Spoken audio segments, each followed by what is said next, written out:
اعوذ باللہ من الشیطان الرجیم بسم اللہ الرحمن الرحیم وآتی ذی القربى حقہ والمسکین وابن السبیل ولا تبذر تبذیرا ان المبذرین کانوا اخوان الشیاطین وکان الشیطان لربہ کفورا صدق اللہ العظیم۔ اور قرابت دار کو اس کا حق دیتے رہنا اور محتاج اور مسافر کو بھی دیتے رہنا اور بے موقع مت اڑانا، بے شک بے موقع اڑانے والے شیطان کے بھائی بند ہیں اور شیطان اپنے پروردگار کا بڑا ناشکرا ہے۔ تشریح و توضیح۔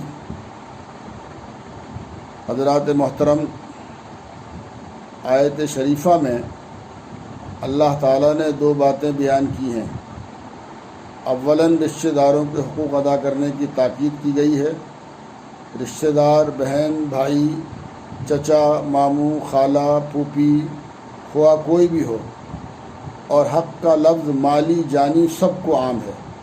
اگر ان کو مال کی ضرورت ہے تو مالی مدد کریں، جسمانی خدمت اور سہارے کی ضرورت ہے تو ان کا سہارا بنیں، ان کی خوشی غم میں برابر کے شریک رہیں، ہمدردی و صلہ رحمی کا کوئی موقع ہاتھ سے نہ جانے دیں، تعظیم و تکریم، ادب و تہذیب کا ہمیشہ خیال رہے، دستے تعاون تھوڑا اور وسیع کریں، اور محتاج و مساکین، نادار، مسافر، دیسی پردیسی بھی تمہاری داد و دہش، ہدایہ، عطایا، حسن سلوک اور خبر گیری سے محروم نہ رہیں۔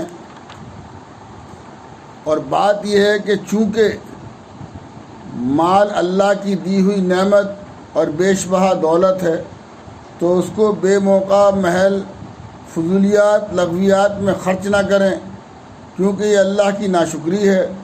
شیطان کے بھائی نہ بنیں کہ شیطان نے خدا کی بخشی ہوئی قوت، عقل، دولت کو اطاعت و فرما برداری کے بجائے بے محل عصیان و طغیان، ضلال و اضلال میں صرف کیا اور اللہ کی ناشکری کی، تو اسی طرح فضول خرچی کا کرنے والا بھی اللہ کی دی ہوئی دولت کو بے ضرورت و بے جا طور پر غلط راستوں میں خرچ کرنے کی بنا پر شیطان کا ہم مزاج اور اس کا بھائی ہے۔ تبذیر کے معنی۔ آیت شریفہ میں تبذیر سے منع کیا گیا ہے۔ تبذیر کے معنی بے موقع، یعنی گناہوں کی جگہ پر مال خرچ کرنا۔ التبذیر و انفاق المال فی غیر موضعہ، جس کی دو قسمیں ہیں۔ نمبر ایک، جس چیز میں خرچ کر رہا ہے وہ بذات خود گناہ ہے، جیسے زنا، شراب، جوا، سٹہ، لازمی وغیرہ۔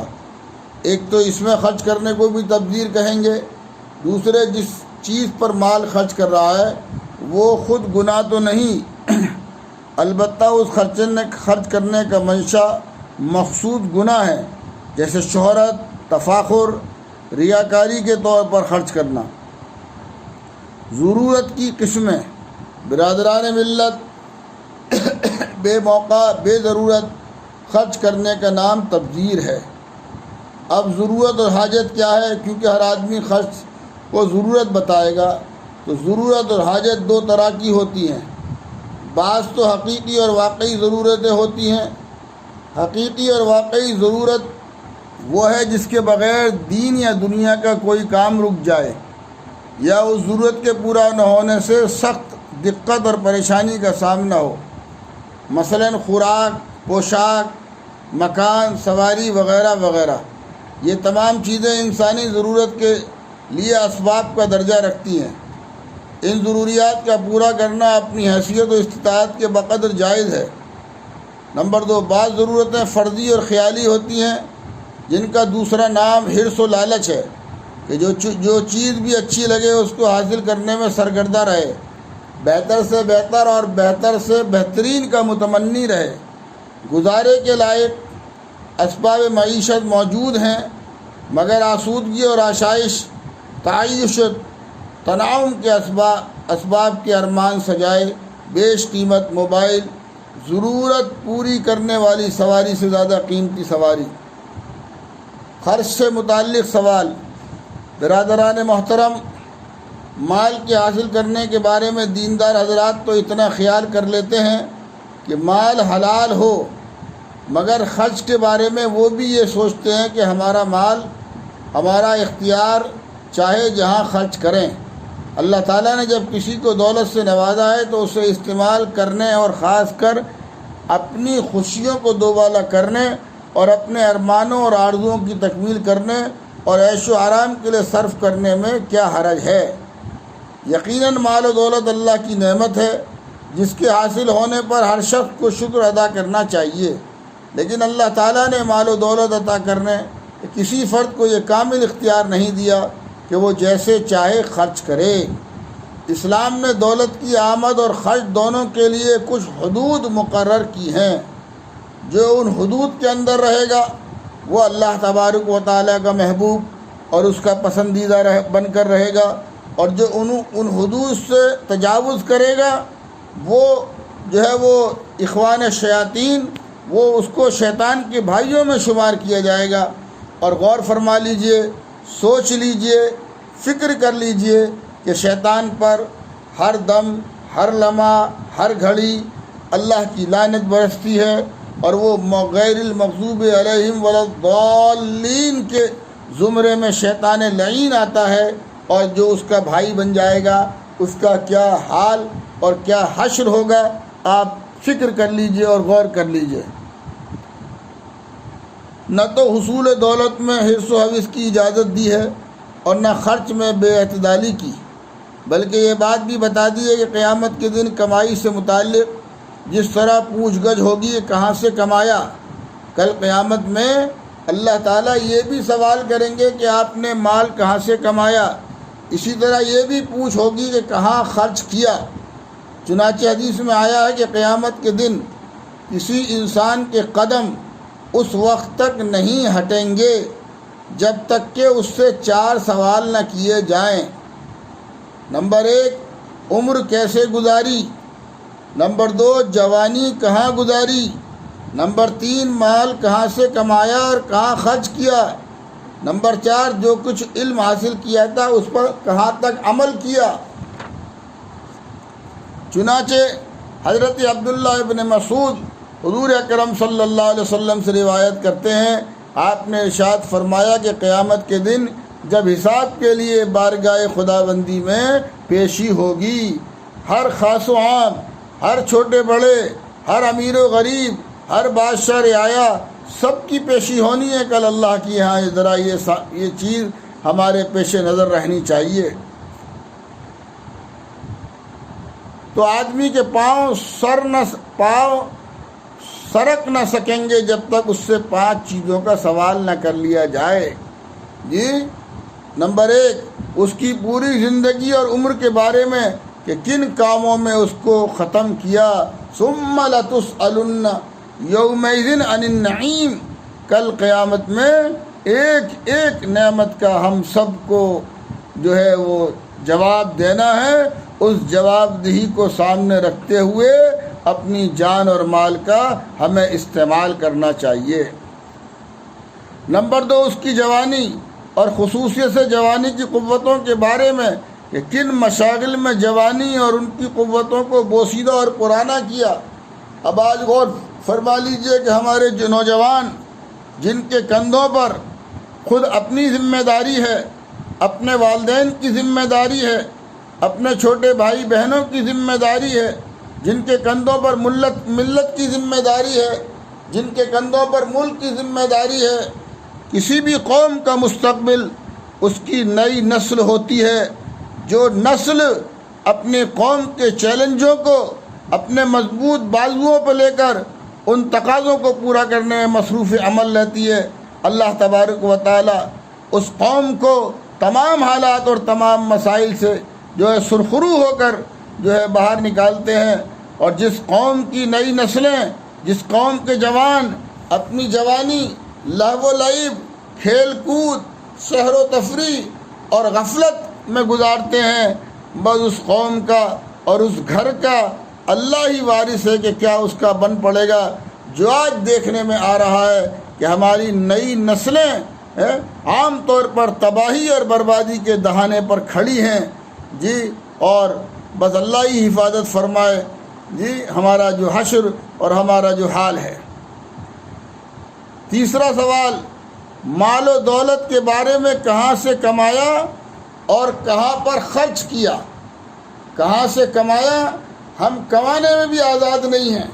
اللہ تعالیٰ کا حکم ہے کلو حلالا طیبا، اے ایمان والو حلال اور پاک کھاؤ۔ تو حلال پاک کھانے جب کھائیں گے تبھی تو کھائیں گے، جب حلال اور پاک ہم کمائیں گے۔ تو نہ تو ہم کمانے میں آزاد ہیں کہ حدود شرع کو بالائے طاق رکھ کر جیسا چاہیں، جہاں سے چاہیں، جو چاہیں وہ کمائیں، اور پھر جہاں چاہیں خرچ کریں، جو جی میں آئے اس طرح خرچ کریں۔ ہم اس کے بھی اس لیے آزاد نہیں ہیں، بلکہ اللہ کی طرف سے پابند کیے گئے ہیں۔ چوتھا یہ کہ جو کچھ معلوم تھا اس کے بارے میں عمل کیا یا نہیں کیا؟ جتنا علم بھی آپ کے پاس موجود تھا اس علم پر آپ نے اللہ کے لیے اخلاص کے ساتھ عمل کیا یا نہیں کیا؟ اور جہاں تک معلوم ہونے کی بات ہے تو جس طرح ہم دنیا میں رہتے ہیں، دنیا کی تمام ضروریات کو پورا کرنے کا علم حاصل کرتے ہیں، اپنے بچے بچیوں کو حاصل کراتے ہیں، تو ہمیں بھائی یہ دنیا چھوڑ کر مر کر کل اللہ کے پاس بھی جانا ہے، تو وہاں کی تیاری کا بھی علم ہمیں سیکھنا چاہیے اور اس پر عمل کرنا چاہیے۔ تبذیر کی صورتیں، آرام دہ مکان کے علاوہ مزید نقش و نگار کرنا۔ آرام دہ مکان بنانے کی اسلام شریعت آپ کو اجازت دیتی ہے، لیکن اس مکان پر مزید نقش و نگار یہ تبذیر ہے، نمود و نمائش کے لیے مکان، اس لیے بڑے سے بڑا مکان بنانا کہ لوگ میری تعریف کریں کہ فلاں صاحب تو اتنے اچھے اور اتنے بڑے مکان میں رہتے ہیں۔ بنگلے کے باہری حصے میں پتھر وغیرہ لگانا، اللہ اکبر، مکانوں کے باہری حصے میں لاکھوں روپیہ جو ہے وہ اس کی خوبصورتی اور اس کی تزئین کاری میں لگایا جاتا ہے، یہ بھی تبذیر ہی کی جو ہے وہ شکلوں کے اندر آتا ہے۔ تو ذرا قرآن کریم کی تعلیمات کی روشنی میں ذرا سوچیں اور غور کریں۔ اللہ تبارک و تعالیٰ نے ہمیں سیدھی سادھی جو ہے وہ تقوی والی زندگی گزارنے کا اللہ تعالیٰ نے ہمیں حکم فرمایا ہے، یا ایھا الذین آمنوا اتقوا اللہ حق تقاتہ ولا تموتن الا وانتم مسلمون۔ اللہ نے حکم تقوی والی زندگی گزارنے کا دیا ہے، اور ہم مسلمان آج کہاں کھڑے ہیں؟